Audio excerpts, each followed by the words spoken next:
సార్వభౌముడు అన్నగారు అయినటువంటి తారక రాముడు ఈ వర్ధంతి కార్యక్రమానికి వచ్చేసిన నాయకులందరూ కూడా అన్నగారికి వర్ధంతిని ఘనంగా మన పట్టణంలో నిర్వహించుకున్నాము. అదేవిధంగా ఆ రోజుల్లోనే ఎన్టీఓడు అని మన పెద్దలు అందరూ కూడా ఆ రోజులు చాలా చక్కగా పిలుచుకునేవారు అన్నగారిని. అతి తక్కువ కాలంలోనే ఒక హీరో సినీ నటుడు ముఖ్యమంత్రి కావటం దేశంలో సంచలనమైంది. ఆ రోజు కాంగ్రెస్ పార్టీ గుండెల్లో రైలు పరిగెత్తించాడు అన్నగారు.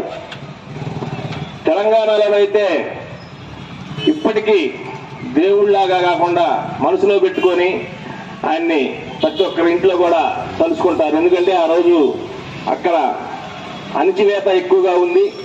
పట్టువాడి వ్యవస్థ, పటేల్ పట్టువాడి వ్యవస్థ, దాన్ని ధైర్యంగా ఎదుర్కొన్న నాయకుడు.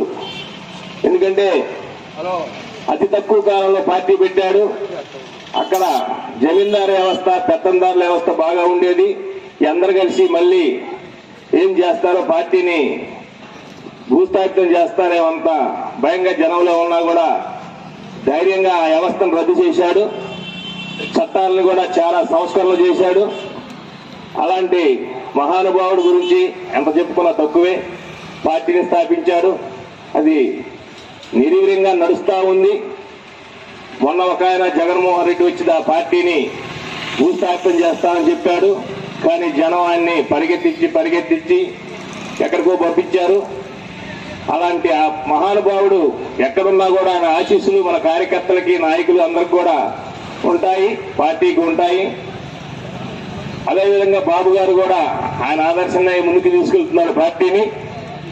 6 నెలల్లో గత 5 సంవత్సరాల్లో విధ్వంసం సృష్టించాడు జగన్మోహన్ రెడ్డి.